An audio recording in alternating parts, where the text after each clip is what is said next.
Most people think the reason they're not wealthy is simple: not enough money, not enough opportunities, or not enough luck. But that explanation falls apart the moment you realize something uncomfortable. People with similar backgrounds, similar education, and even worse starting conditions somehow end up on completely different financial paths. So the real question is not why don't people have money? It's why do people keep repeating the same financial outcomes? Because if hard work alone made people rich, then the most overworked people would be the wealthiest. They're not. In fact, many of them are stuck in the exact same cycle year after year, earning, spending, stressing, and starting over. It is almost like running on a treadmill that charges you rent. Now here is where it gets interesting. Wealth is not just about numbers, it is largely about patterns. The way you think about money determines how you use it, and how you use it determines whether it stays, grows, or disappears quietly like your salary 3 days after payday. And this is where most people miss it. They are not broke because they are lazy. They are broke because they are operating on a mindset that was never designed to build wealth in the first place. This is Wealth Lifestyle, where we break down how money really works in the mind. In this video, you are going to see 7 specific mindset shifts that separate those who stay stuck from those who build lasting wealth. Some of them will challenge what you currently believe. That is the point. At this point, it is important to clarify something most people overlook. Financial outcomes are rarely random. They are patterned. What looks like bad luck is often a series of repeated decisions driven by habits and cognitive biases. For example, many people say they want to save, yet the moment money enters their account, it is already mentally spent. That is not a lack of discipline alone, it is a behavioral pattern shaped by immediate gratification bias. The brain prioritizes short-term comfort over long-term gain, which is why I'll start saving next month has quietly become a lifestyle. Then there is lifestyle inflation. Income increases, and suddenly expenses develop confidence. Your salary goes up, and your taste in restaurants, gadgets, and weekend plans upgrades immediately, as if they attended the same meeting. The result is predictable: higher income, same financial pressure. This is where Wealth Lifestyle operates differently. This is not about motivational slogans or telling you to work harder. It is about analyzing the thinking patterns behind money decisions. Because until you understand why you make certain financial choices, changing what you do becomes temporary at best. In simple terms, if the mindset stays the same, the outcome tends to repeat, just with slightly larger numbers. At the highest levels of wealth, the difference is rarely effort alone. It is cognitive architecture. Billionaires do not simply make better decisions.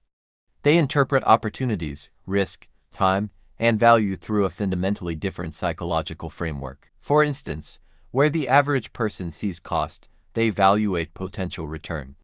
Where most people avoid uncertainty, they assess probability and downside exposure. Even time is processed differently, not as something to spend, but as something to allocate with measurable returns. It is less about working harder and more about thinking in systems, leverage, and long-term positioning. This is why copying surface-level behaviors often fails. You can adopt the routines, read the same books, or wake up at the same hour, but if the underlying mental model is unchanged, the results remain inconsistent. The strategy only works when the thinking behind it is properly understood. In Wealth Lifestyle, the focus is on those underlying frameworks. First mindset: value creation over income dependence. Most people are trained to think about money in one primary way: earn it. You go to work, exchange time for income, and repeat the cycle. The underlying mindset is simple: if I work more, I earn more. It sounds logical, but it has a built-in ceiling.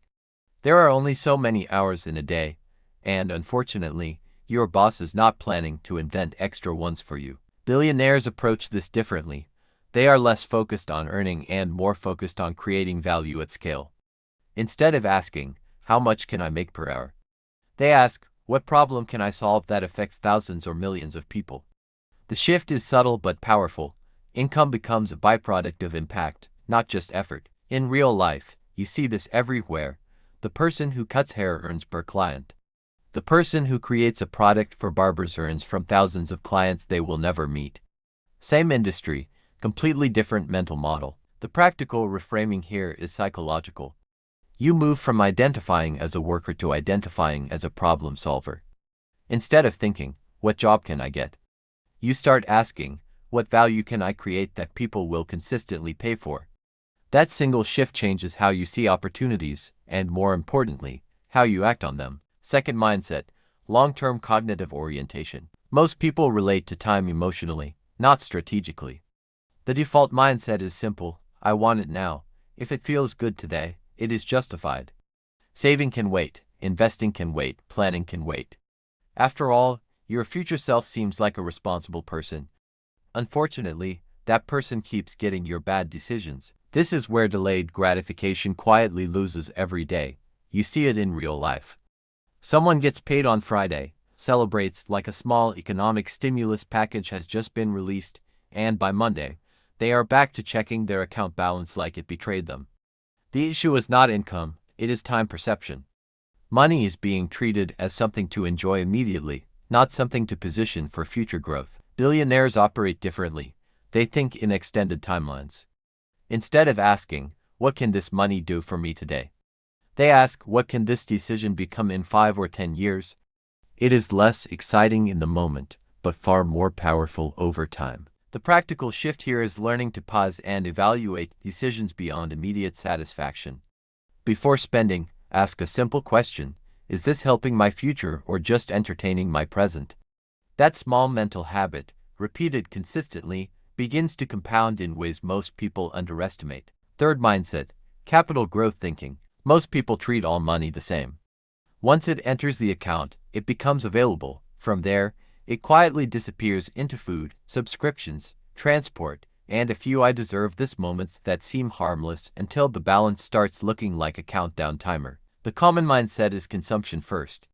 Money is seen primarily as something to spend, and whatever is left, if anything survives, might be saved. In reality, nothing survives. Your money did not vanish, it was simply given to many responsibilities at once. Wealthy individuals categorize money differently. They mentally separate it into distinct buckets: spending and investing. Spending handles lifestyle. Investing is treated as a non-negotiable allocation for future growth. The key difference is priority. For them, investing happens first, not last. In real life, this shift is subtle but decisive.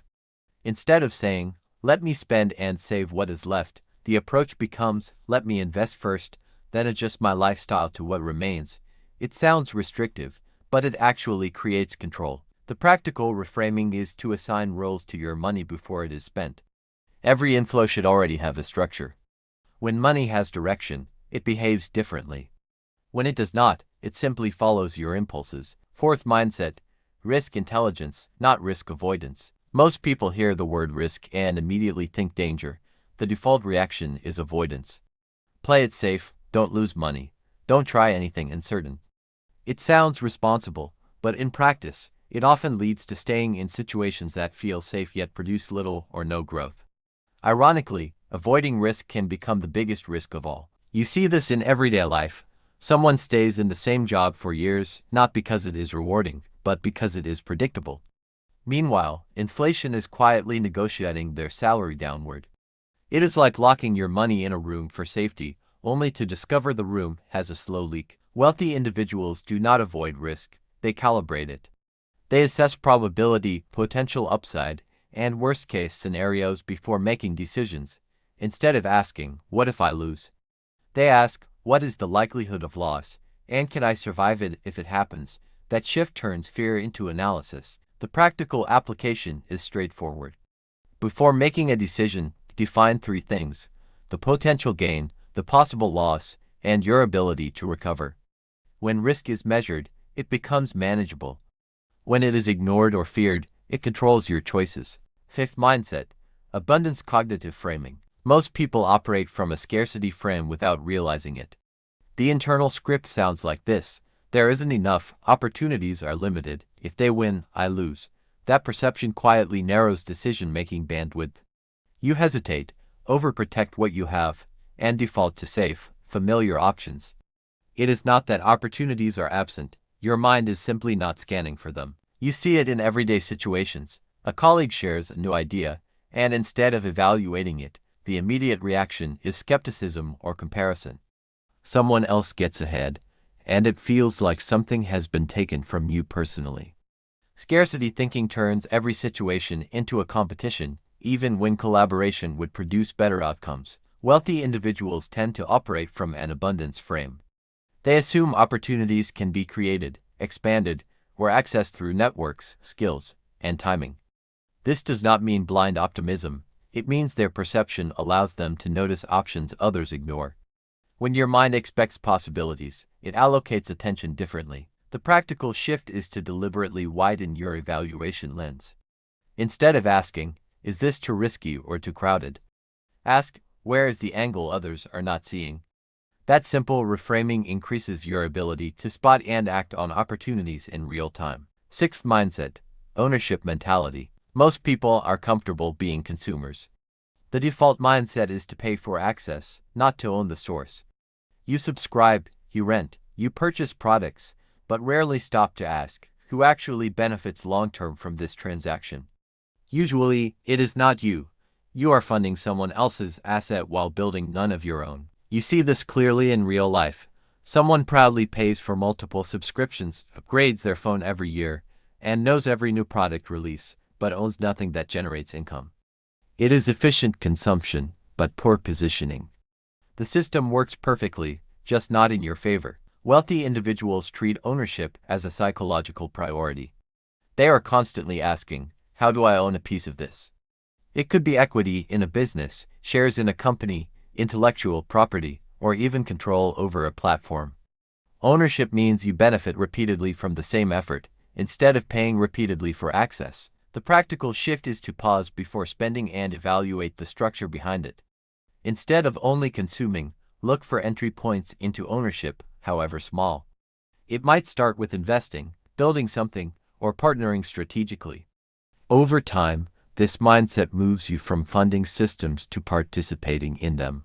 Seventh mindset, execution bias. Most people have a knowledge problem, not because they lack information, but because they have too much of it without action. The common mindset is accumulation. Watch another video, read another book, save another thread. It feels productive, but it is mostly preparation without execution. At some point, you are not learning anymore, you are just collecting. You see this in real life all the time. Someone can explain investing, business models, and side hustles better than a lecturer, yet their bank account is still on introductory level. They know everything, except how to start. It is like downloading 10 fitness plans and never doing a single push-up. The information is correct, but the outcome is unchanged. Wealthy individuals tend to have a bias toward execution.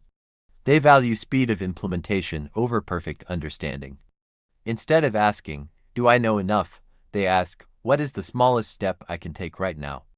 Action generates feedback, and feedback refines strategy. The practical shift is to reduce the gap between learning and doing. For every new idea, define one immediate action, no matter how small.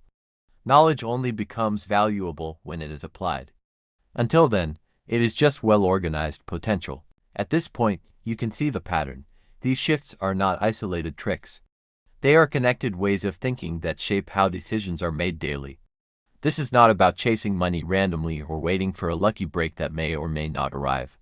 It is about developing a structured way of thinking that consistently produces better financial outcomes over time. This is the core of wealth lifestyle, understanding that wealth is less about luck and more about how you think, how you make decisions, and how consistently you act on them. When you step back and look at it objectively, financial outcomes are rarely accidental. They are the result of repeated mental patterns expressed through daily decisions. What you earn, spend, save, or invest is not random. It reflects how you consistently think about money. If the patterns do not change, the results tend to repeat. The numbers may increase or decrease slightly, but the cycle remains the same. That is why real financial progress often feels difficult, not because it is impossible, but because it requires changing the underlying mindset, not just the surface actions. In practical terms, this means your future financial position is already being shaped by the habits you practice today. Small decisions, repeated over time, create measurable outcomes. Change the pattern, and the results begin to shift accordingly. If you want to understand money at a deeper level, subscribe to Wealth Lifestyle. This channel is focused on how financial decisions are actually made, not just surface-level advice. The goal is to help you think more clearly, decide more strategically, and act more consistently when it comes to money. Before you leave, consider this. Which of these mindset shifts are you applying first? Your answer matters, because progress does not come from watching, it comes from implementation.